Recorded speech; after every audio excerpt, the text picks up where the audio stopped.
آئے روز ہم ایسے واقعات اخبارات اور ٹیلی ویژن کے ذریعے پڑھتے اور سنتے ہیں کہ مغربی دنیا میں ایک عورت سکارف پہنے جا رہی ہے تو اس کے سکارف کو چھین لیا جاتا ہے، یا وہ بس میں اس کو تنگ کیا جاتا ہے، یا کوئی مسلم فیملی جو بس میں سفر کر رہی ہے مغربی دنیا میں تو گاڑی کو روک کر ان کو زد و کوب کیا جاتا ہے یا ان کو تنگ کیا جاتا ہے۔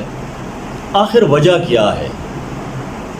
اسلام کو یا مسلمانوں سے اتنی نفرت کیوں کی جاتی ہے؟ حالانکہ آپ اسلام کی تاریخ اٹھا کے دیکھیں کہ فتح مکہ بہت بڑی فتح تھی۔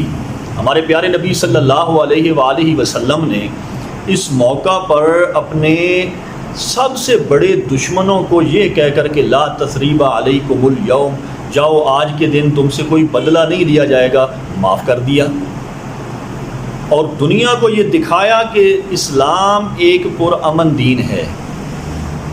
یہ جتنی بھی صورتیں ہیں مغربی دنیا میں، تنگ کیا جاتا ہے، زد و کوب کیا جاتا ہے، ان کو تانے کسے جاتے ہیں، ان پہ آوازیں کسی جاتی ہیں، یہ ساری صورتیں جدید اصطلاح میں اسلاموفوبیا کہلاتی ہیں۔ آکسفورڈ ڈکشنری میں اگر پڑھا جائے کہ اسلاموفوبیا کی تعریف کیا ہے تو وہ لکھتے ہیں کہ اسلام کے خلاف شدید ناپسندیدگی اور مسلمانوں سے تعصب اور نفرت، یہ اسلاموفوبیا ہے۔ ڈیوڈ ہیگ دانشور ہیں مغربی دنیا کے، وہ لکھتے ہیں کہ مغرب میں عام طور پر اسلام کے خلاف اور مسلمانوں سے شدید قسم کی نفرت ناپسندیدگی کے لیے اسلاموفوبیا کا لفظ بولا جاتا ہے۔ آپ نے بہت دفعہ ٹیلی ویژن اخبارات پہ پڑھا ہوگا کہ اسلاموفوبیا، تو یہ اسلاموفوبیا کی تعریف ہے۔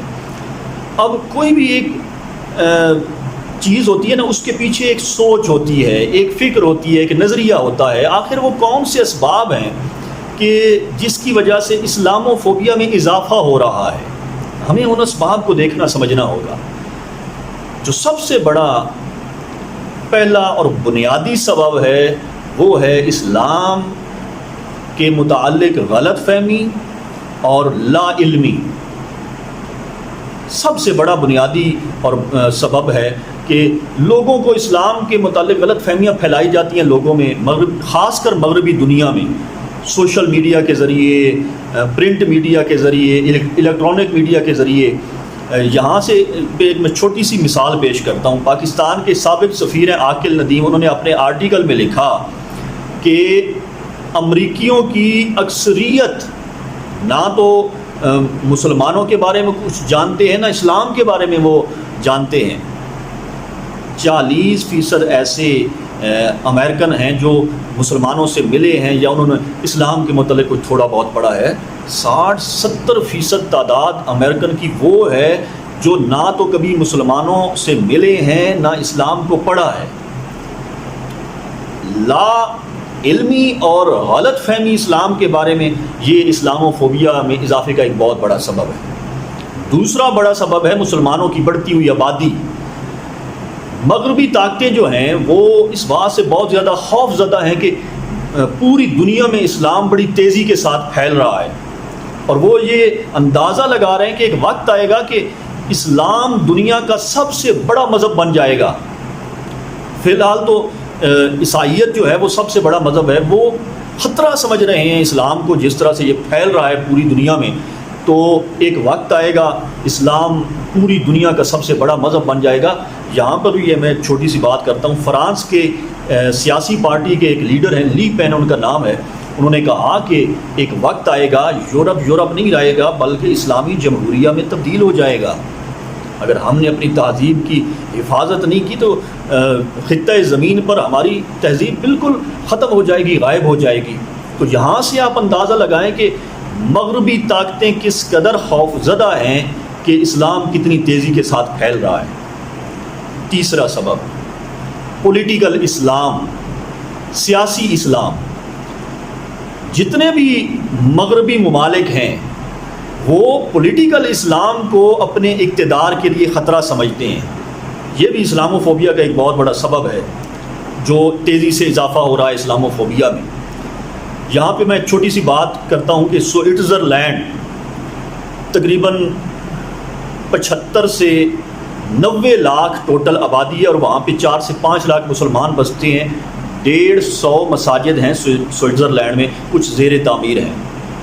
وہاں کی جو سب سے بڑی پارلیمنٹ کی جماعت ہے نیشنلسٹ پارٹی، انہوں نے وہاں کی پارلیمنٹ میں ایک قرارداد پیش کی کہ یہ جو مسلمانوں کی مساجد کے جو مینار ہیں یہ ان کے غلبے کی علامات ہیں، لہذا مسلمانوں کی مساجد کے میناروں پہ پابندی لگائی جائے۔ پھر انہوں نے عوامی ریفرنڈم کروایا، 80% لوگوں نے مخالف رائے دی۔ انہوں نے کہا کہ یہ مسلمانوں کی مساجد کے مینار نہیں ہونے چاہیے۔ آپ اندازہ لگائیں کہ کس قدر مغرب میں اسلامو فوبیا تیزی کے ساتھ اس میں اضافہ ہو رہا ہے، اور اس کے یہی اسباب ہیں کہ مسلمانوں کی بڑھتی ہوئی آبادی، پولیٹیکل اسلام اور اسلام کے متعلق غلط فہمی۔ یہ چند ایک وجوہات تھی، کیونکہ لوگ اسلامو فوبیا کا نام تو انہوں نے سنا ہے، جدید اصطلاح ہے، پچھلے چند سالوں سے ہمارے الیکٹرانک اور پرنٹ میڈیا میں اس کا نام لیا جا رہا ہے، تو لوگ جانتے ہی نہیں کہ اسلامو فوبیا کیا ہے۔ اس لیے میں نے ضروری سمجھا کہ آج کی اس ویڈیو میں اسلامو فوبیا کے متعلق آپ کو رہنمائی دی جائے اور بتایا جائے عام فہم الفاظ، سادہ الفاظ میں، تاکہ ہر ایک سننے والا سمجھ سکے کہ آخر اسلامو فوبیا کیا ہے۔ انشاءاللہ اگلی ویڈیو میں دیکھیں نا، کوئی بھی مسئلہ ہو اس کا کوئی حل ہوتا ہے۔ سیرت رسول صلی اللہ علیہ وآلہ وسلم کی روشنی میں اسلامو فوبیا کا حل کیا ہے، ضرور دیکھیے گا اگلی ویڈیو۔ انشاءاللہ اس میں سیرت رسول پاک صلی اللہ علیہ وآلہ وسلم کی روشنی میں اسلامو فوبیا کا حل بتایا جائے گا۔ اللہ تعالی ہم سب کا حامی و ناصر ہو۔